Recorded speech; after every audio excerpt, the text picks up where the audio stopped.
Di kesempatan kali ini, kami akan menjelaskan mengenai keanekaragaman hayati, khususnya di bagian flora endemik Indonesia bagian tengah. Kami berasal dari kelas 10 MIPA 6, kelompok 2, yang terdiri atas 5 anggota. Yang pertama, Gabriel Evan atau saya sendiri, absen 11. Yang kedua, Ika Medianawati Pasolu, absen 7. Yang ketiga, Graciela Valencia, absen 12. Yang keempat, Brian Gareth Sukati Bujuk, absen 2. Dan yang kelima, Kian Evansi, absen 15.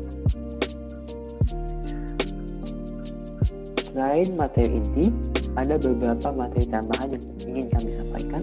Yang pertama, persebaran flora dan fauna di Indonesia.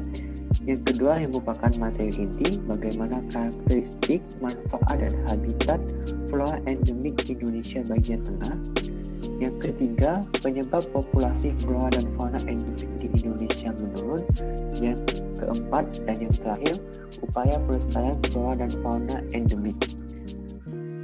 Bagian pertama, persebaran flora dan fauna di Indonesia. Flora adalah seluruh jenis tumbuh-tumbuhan di habitat atau suatu daerah tertentu. Sedangkan fauna merupakan seluruh hewan-hewan yang menempati wilayah tertentu. Negara Indonesia memiliki flora dan fauna yang sangat variatif atau sangat beragam, dan ada beberapa yang hanya endemik atau khas dari Indonesia. Berdasarkan wilayah dan karakteristik flora dan faunanya, kita bisa membagi Indonesia menjadi 3 bagian, yaitu Indonesia bagian barat, tengah, dan timur. Ketiga bagian ini dipisahkan oleh garis Wallace dan garis Weber. Garis Wallace adalah garis yang memisahkan Indonesia bagian barat dan tengah, sedangkan garis Weber memisahkan Indonesia bagian tengah dan timur. Masih dengan materi yang sama, persebaran flora dan fauna di Indonesia dibagi menjadi 3. Yang pertama, flora dan fauna Indonesia bagian barat atau Asiatis. Persebaran flora dan fauna di Indonesia bagian barat disebut tipe Asiatis. Mengapa? Karena banyak flora dan fauna di bagian barat Indonesia yang hampir sama dengan flora dan fauna di benua Asia pada umumnya. Wilayah Indonesia bagian barat meliputi Pulau Sumatera, Jawa, dan Kalimantan. Yang kedua, flora dan fauna Indonesia bagian tengah atau peralihan. Flora dan fauna yang ditemukan di bagian tengah Indonesia disebut sebagai tipe peralihan. Wilayah Indonesia yang termasuk ke dalam bagian Indonesia Tengah adalah Pulau Sulawesi, Bali, dan Nusa Tenggara. Yang ketiga, flora dan fauna Indonesia bagian timur atau Australis. Mengapa disebut Australis? Karena karakteristik flora dan fauna ke Indonesia bagian timur banyak yang menyerupai flora dan fauna di benua Australia. Wilayah Indonesia bagian timur meliputi Pulau Papua, Maluku, dan sekitarnya. Bagian 2. Karakteristik, manfaat, dan habitat flora endemik Indonesia bagian tengah. Jadi, kami akan menjelaskan berbagai macam flora endemik Indonesia bagian tengah. Satu orang atau satu anggota kelompok menjelaskan satu flora endemik. Dan urutannya sudah disusun berdasarkan slide yang paling awal tadi. Ya. Yang pertama, kayu gaharu. Bagaimana ciri dan karakteristiknya? Kayu gaharu merupakan jenis kayu yang berasal dari genus Aquilaria. Dalam bahasa Latinnya, Aquilaria malacensis. Jenis kayu satu ini umumnya memiliki warna kehitaman pekat dan juga mengandung resin pada bagian gumbalnya. Pohon ini tumbuh liar di hutan-hutan Nusa Tenggara Barat. Sebenarnya masih banyak spesies pohon dari genus Aquilaria, tetapi yang paling terkenal adalah Aquilaria malacensis. Pohon gaharu bisa tumbuh tinggi hingga ketinggian 35 hingga 40 meter dengan diameter batang utamanya rata-rata 60 cm. Pohon dari kayu gaharu memiliki daun yang lancip atau meruncing pada bagian ujungnya, serta memiliki buah berbentuk bulat oval dengan ukuran panjang sekitar 3 hingga 5 cm. Buah dari pohon kayu gaharu berwarna kemerahan dan memiliki permukaan kulit yang agak berbulu. Pada pohon kayu gaharu yang berkualitas sangat baik, bagian gubal pohonnya memiliki warna hitam pekat yang merata serta memiliki aroma harum yang khas dan pekat saat dipotong atau disayat. Sedangkan pada kayu gaharu yang berkualitas rendah, bagian gubal berwarna lebih kecoklatan serta aroma yang dihasilkan tidak sekuat pada kayu gaharu yang berkualitas tinggi. Maksud gubal di sini adalah bagian kayu yang masih muda dan tersusun atas sel-sel yang masih hidup. Berbagai pemanfaatan dari kayu gaharu. Yang pertama, untuk aksesoris fashion sebagai bahan pembuat gelang, kalung hingga liontin. Kayu ini juga kerap menjadi bahan untuk membuat tasbih. Yang kedua, sebagai bahan obat-obatan bisa digunakan untuk sakit sembelit, kembung, ginjal, diare, masuk angin, sesak nafas, hingga gejala hipertensi. Yang ketiga, sebagai bahan kosmetik dan sampo. Selain parfum, kandungan pada kayu gaharu juga kerap menjadi pilihan pelengkap produk-produk kosmetik dan juga perawatan tubuh seperti sampo. Yang berikutnya, bahan bangunan dan perabot interior serta dekorasi rumah. Warna kayu gaharu yang hitam membuat banyak orang menggunakannya sebagai pelengkap bahan bangunan, seperti kusen pintu. Selain itu, kayu gaharu juga sering dimanfaatkan pada berbagai perabot dan furniture interior, seperti kursi dan meja, atau sekedar sebagai dekorasi penyempurna ruangan. Dan yang terakhir, untuk ritual kebudayaan dan adat istiadat. Kayu gaharu di Nusantara juga identik sebagai simbol dan perangkat untuk ritual kebudayaan dan adat istiadat di beberapa daerah di Nusantara. Penggunaannya biasanya dengan cara dibakar untuk mengeluarkan aroma yang ada di dalamnya. Sekian untuk kayu gaharu, kita lanjut ke flora endemik yang berikutnya. Tanaman anggrek menjadi salah satu tanaman yang bisa memperindah ruangan atau lingkungan yang populer di Indonesia. Pada umumnya, tanaman anggrek ini memiliki berbagai spesies. Dari beberapa sumber yang sudah ditemukan, bisa mencapai puluhan ribu spesies dan sudah tersebar di seluruh dunia. Di Indonesia sendiri, sebanyak 986 spesies tersebar di hutan-hutan di Pulau Jawa, 971 spesies berada di Pulau Sumatera, 113 spesies tumbuh di Kepulauan Maluku, dan sisanya bisa ditemukan di Sulawesi, Irian Jaya, Nusa Tenggara, dan Kalimantan. Pada kesempatan kali ini, saya akan membahas tentang pembagian anggrek secara umum, anggrek bulan, dan manfaat dari anggrek. Pertama, anggrek secara umum terbagi menjadi dua, yaitu berdasarkan tipe pertumbuhan dan lokasi pertumbuhan. Tipe pertumbuhan anggrek terdiri atas monopodial dan simpodial. Monopodial di mana tumbuhan memiliki satu batang atau titik tumbuh, dan pertumbuhan bunga dimulai dari ujung batang. Salah satu contohnya adalah Vanda sp, yang biasanya digunakan sebagai bunga potong. Lalu simpodial, di mana tumbuhan memiliki lebih dari satu titik tumbuh. Bunga anggrek simpodial terlihat dari pucuk atau segi batang, dan beberapa diantaranya dari akar tingkat. Contohnya adalah Dendrobirum sp, yang merupakan jenis bunga anggrek yang populer di Indonesia. Pada gambar tersebut, kita dapat melihat salah satu bunga anggrek Dendrobirum, yaitu Dendrobirum antenatum. Selanjutnya ada lokasi pertumbuhan. Lokasi pertumbuhan anggrek terbagi menjadi 4. Yang pertama epifit, di mana tumbuhan menumpang tumbuhan lain, tapi tidak merugikan inangnya. Salah satu contohnya adalah Cattleya sp. Bunga ini besar dan spektakuler, namun sulit dipelihara. Gambar di sebelah kiri tersebut adalah bunga anggrek Cattleya mantini. Kedua, terestrial, di mana anggrek tumbuh di atas tanah. Makanannya berasal dari tanah yang diambil dengan akar tanaman, dan tanaman ini membutuhkan sinar matahari secara langsung. Contohnya adalah Phaeus sp. Dan di sebelah kanan atas kita dapat melihat salah satu contohnya, yaitu Fayus Tankerville. Yang ketiga adalah saprofit, di mana tanaman tumbuh pada media tanaman berhumus dan membutuhkan sedikit sinar matahari karena tidak memiliki daun dan klorofil. Contohnya Goodyear sp. Gambar di kiri atas tersebut adalah Goodyear velutina. Dan yang terakhir adalah litofit, di mana tanaman tumbuh di bebatuan dan tanah berbatu. Makanannya adalah humus, hujan, dan udara. Serta tanaman ini tahan sinar matahari langsung. Contohnya adalah Paphiopedilum sp. Dan gambar tersebut adalah Paphiopedilum lowi. Selanjutnya, saya akan membahas tentang salah satu jenis anggrek Phalaenopsis yang populer dan dilindungi di Indonesia, yaitu anggrek bulan. Berikut adalah ciri-ciri dari anggrek bulan. Tanaman anggrek monopodial yang menyukai sedikit cahaya matahari sebagai penunjang hidupnya.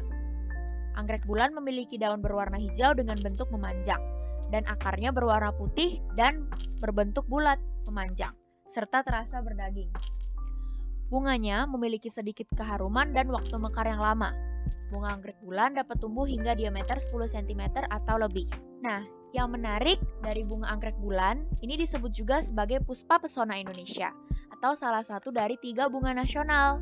2 lainnya adalah melati, atau puspa bangsa, dan juga Rafflesia arnoldi, yaitu puspa langka. Selanjutnya, anggrek bulan tersebar luas di Malaysia, Indonesia, Filipina, Papua, hingga ke Australia. Dan anggrek bulan hidup secara epifit dengan menempel pada batang atau cabang pohon di hutan-hutan dan tumbuh subur hingga 600 meter di atas permukaan laut. Selanjutnya saya akan membahas tentang manfaat dari anggrek secara umum. Yang pertama ialah sebagai obat herbal. Mungkin banyak yang tidak tahu bahwa anggrek dapat dimanfaatkan untuk upaya penyembuhan secara alami. Salah satunya yaitu anggrek merpati. Digunakan untuk mengobati kanker otak, batuk kering, dan rematik. Karena mengandung zat kardenolin, polifenol, dan flavonoid. Kedua, sebagai pewangi ruangan. Bunga anggrek memiliki aroma yang harum, sehingga banyak produsen besar memanfaatkannya sebagai pengharum ruangan. Dalam catatan sejarah, aroma anggrek diyakini sebagai wewangian bagi para kaisar, karena menyimbolkan keromantisan cinta yang tulus serta mendalam. 3. Sebagai bahan makanan. Selain sebagai obat herbal, mungkin banyak orang juga belum mengetahui bahwa di beberapa negara, anggrek dimanfaatkan sebagai bahan makanan. Misalnya, Thailand dan Singapura yang mengolah anggrek menjadi snack ataupun bumbu masakan. Adapun salah satu jenis anggreknya yaitu anggrek terrestrial Orchis mascula. Selanjutnya dapat mengurangi polusi udara. Pada hakikatnya, tanaman bisa bermanfaat untuk menangkal polusi udara yang tidak baik bagi kesehatan paru-paru. Begitupun dengan anggrek. Dengan menanam anggrek di sekitar lingkungan rumah tentu akan berguna untuk kelangsungan udara di sekitar rumah menjadi segar, sehat, dan nyaman. Yang kelima adalah sebagai bahan kecantikan. Warna bunganya yang berwarna-warni dan cantik ternyata bisa dijadikan sebagai bahan kecantikan, terutama anggrek pink yang mengandung fenol, berguna untuk memperlambat proses penuaan. Selain itu juga mengandung antosianin, flavonoid, dan polisakarida yang dapat mencerahkan kulit wajah terutama pada wanita. Keenam adalah sebagai hiasan. Seperti pada tanaman lain yang menghasilkan bunga, anggrek pada umumnya juga digunakan sebagai penghias untuk memperindah bagian depan rumah atau taman. Selanjutnya, teman saya Graciela akan menjelaskan tentang cendana.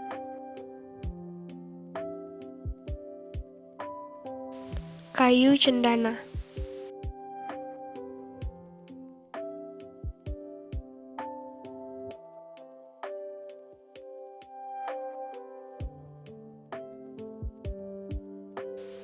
Kali ini saya akan menjelaskan ciri dan karakteristik kayu cendana.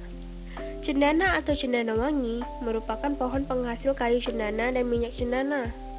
Kayu cendana sendiri seringkali digunakan sebagai rempah-rempah, bahan dupa, aromaterapi, dan campuran parfum karena baunya yang sangat harum. Dan juga kayu cendana sendiri seringkali dijadikan sangkur keris atau warangka. Cendana yang baik bisa menyimpan aromanya selama berabad-abad.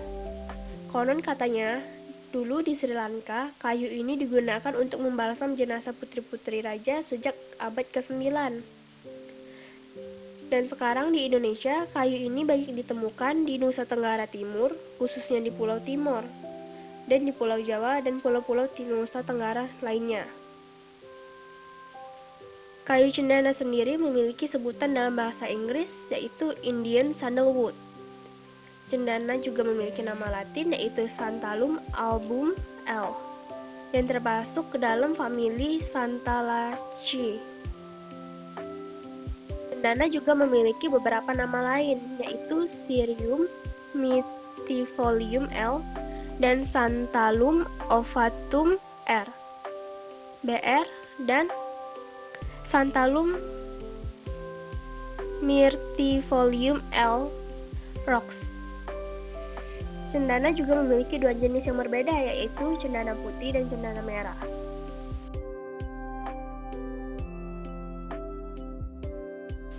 Ciri-ciri dari pohon cendana adalah akar dari pohon cendana dapat menjangkau ke dalam tanah hingga mencapai 30 meter. Diameter batang pohon cendana bisa mencapai 20-35 cm dan tinggi dapat mencapai 12-15 meter. Pohon cendana sendiri memiliki warna kulit yang khas, yaitu ketika masih muda akan berwarna keabu-abuan dan jika sudah dewasa, kulit batang akan berubah menjadi warna coklat.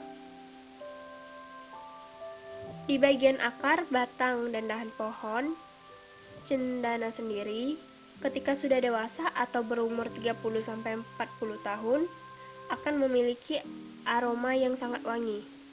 Daun pohon ini pun berbentuk elips dan memiliki ukuran 4-8 cm untuk panjangnya dan 2-4 cm untuk lebarnya. Bunga cendana sendiri bisa tumbuh di dua tempat, yaitu pada ujung ranting dan ketiak daun. Tipe bunga pohon cendana sendiri adalah bunga majemuk yang berbentuk malai. Panjang tangkai malai atau panjang tangkai bunga cendana sendiri adalah sekitar 4-6 cm dan tangkai panjangnya sekitar 2-6 cm. Bunga cendana sendiri memiliki warna kuning dan kemudian akan berubah menjadi warna merah gelap kecoklatan. Buah cendana memiliki bentuk bulat. Daging buahnya tipis dan terdapat biji di dalamnya yang sama, yaitu berbentuk bulat. Kulit biji yang terdapat dalam buah cendana sendiri memiliki tekstur yang tipis dan memiliki daging biji di dalamnya. Manfaat atau fungsi kayu cendana. Kayu cendana memiliki banyak manfaat atau fungsi, terutama pada bagian-bagiannya. Dan sekarang saya akan menjelaskan manfaat atau fungsi dari bagian-bagian kayu cendana.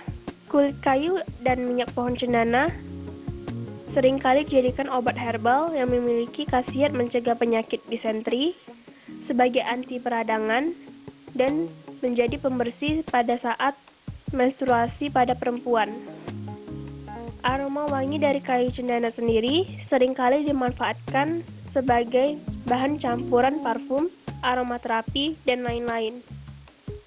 Aroma wangi kayu cendana dapat memberikan efek tenang yang dapat menenteramkan hati dan menurunkan rasa cemas. Kayu cendana juga sering digunakan menjadi bahan baku pembuatan dupa yang sering identik dengan aktivitas spiritual maupun supranatural. Pada abad ke-9, kayu cendana sering digunakan untuk mengawetkan jenazah putri raja di Sri Lanka. Minyak kayu dari pohon cendana juga memiliki banyak manfaat bagi perempuan. Misalnya membersihkan minyak di wajah, mengatasi keriput, mengatasi komedo, dan dapat menghilangkan noda hitam di wajah. Minyak cendana juga berkhasiat untuk memperlancar buang air kecil. Kayu cendana juga memiliki banyak manfaat. Salah satunya yaitu dalam pembuatan furniture atau mebel.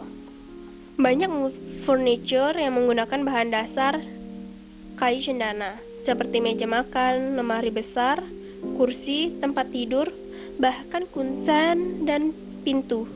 Kayu cendana juga sering digunakan sebagai bahan baku produk kerajinan tangan berupa hias-hiasan seperti keris, tasbih, dan ukiran-ukiran. Sekarang saya akan menjelaskan flora endemik Indonesia bagian barat, yaitu rotan. Ciri dan karakteristik kayu rotan. Kayu rotan merupakan jenis kayu yang termasuk ke dalam jenis palma dan Puakalmae yang memiliki habitus memanjat dan termasuk pula ke dalam marga Salca Metrolixon pigavetta. Kayu ini tumbuh di daerah bagian tropis seperti Afrika dan Asia. Di Indonesia sendiri, kayu ini tumbuh di daerah Sumatera dan Kalimantan. Kayu ini tumbuh memanjat ke atas setinggi 2-5 cm, berwarna keputihan, kekuning-kuningan, dan kehitam-hitaman, memiliki ruas-ruas dan tidak berongga. Kayu ini dikelilingi oleh duri-duri panjang dan tajam. Kayu jenis ini berdaun majemuk dan mempunyai pelepah daun yang duduk pada buku serta menutupi permukaan ruas batang. Daun rotan ditumbuhi oleh duri-duri. Selanjutnya, kegunaan kayu rotan. Ada beberapa kegunaan kayu rotan. Berikut adalah contohnya. Mebel.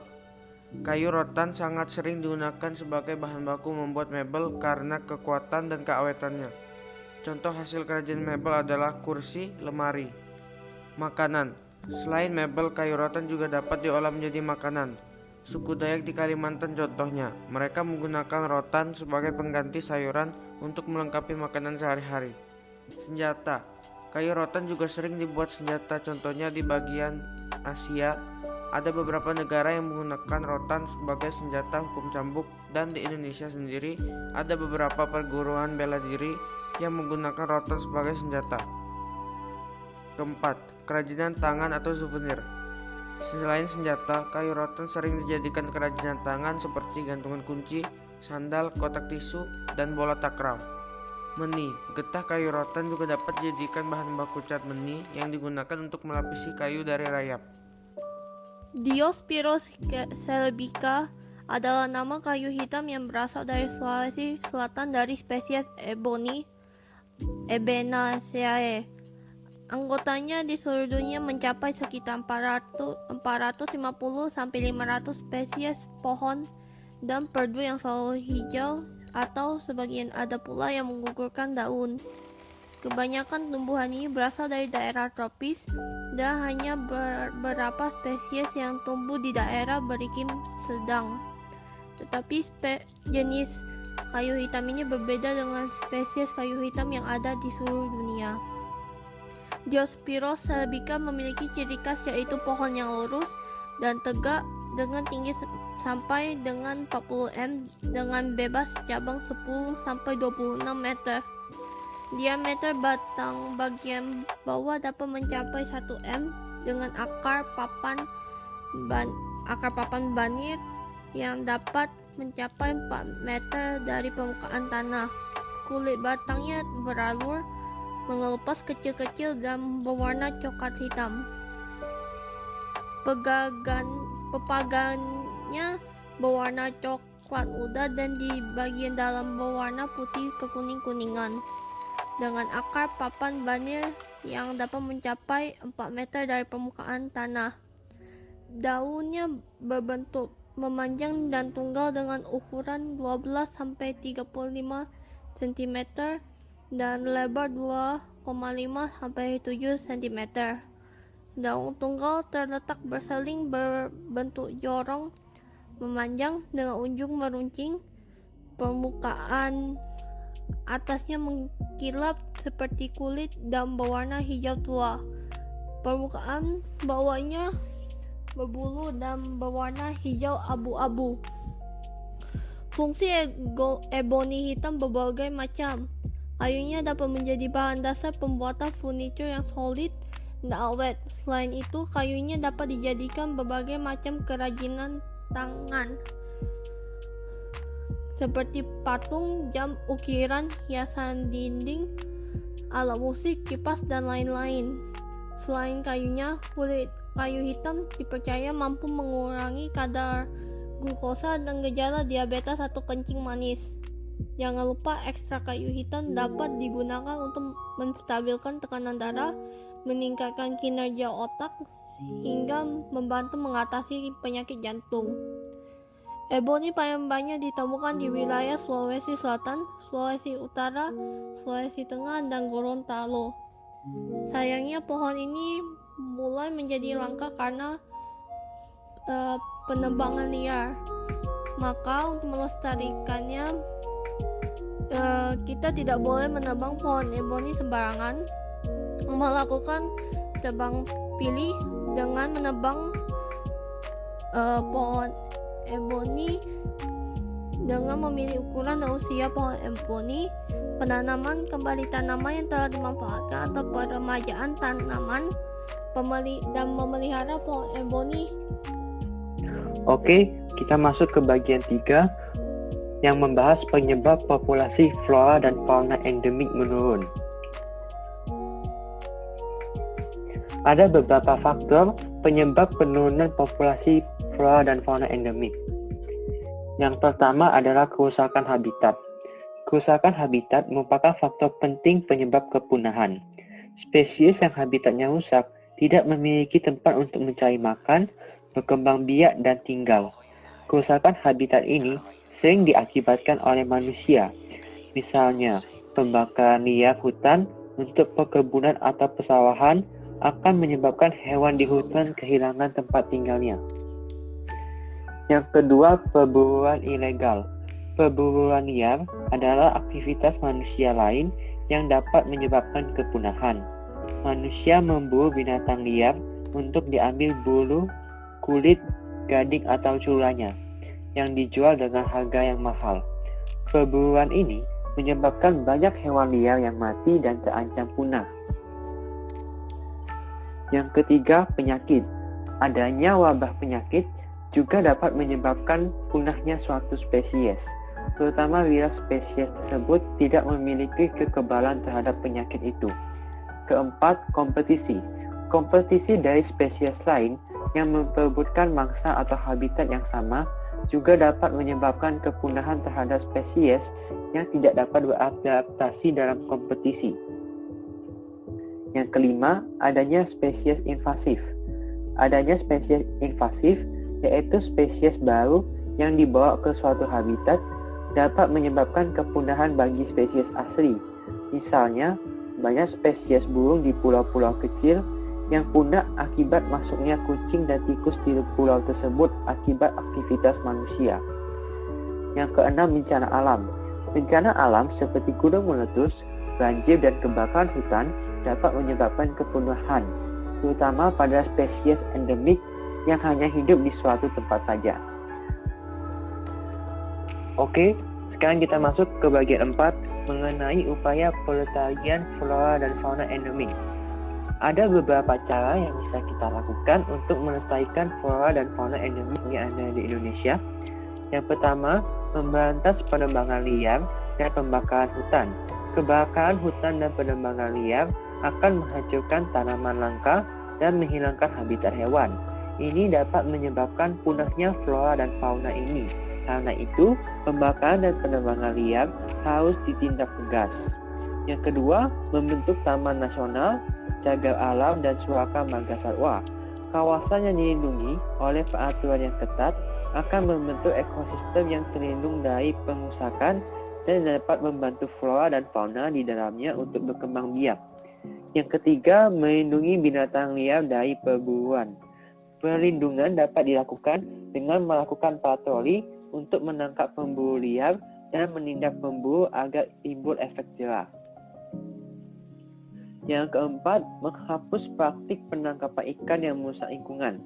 Praktik penangkapan ikan seperti penggunaan cantrang, bukan harimau, racun ikan, dan bom ikan akan sangat merusak lingkungan laut dan membuat kelestarian flora dan fauna laut terancam. Metode-metode tersebut akan membunuh ikan kecil yang belum berkembang dan menghancurkan terumbu karang yang merupakan habitat ikan dan hewan laut lainnya. Yang kelima, memberantas perdagangan satwa dilindungi. Perdagangan satwa dan produk satwa seperti gading gajah dan kulit harimau sangat mengancam kelestarian hewan langka. dan karena itu harus ditindak tegas. Yang keenam, mendidik masyarakat tentang pentingnya pelestarian hewan. Masyarakat harus dididik mulai dari sejak dini di usia sekolah. Pendidikan meliputi pendidikan tentang pentingnya peran flora dan fauna di lingkungan, manfaat pelestarian dan bahaya kerusakan lingkungan, dan bahaya hilangnya atau punahnya satwa langka. Sekian dari kelompok kami. Saya ucapkan terima kasih mewakili kelompok 2. Mohon maaf dan terima kasih atas partisipasi kalian semua telah menonton video ini.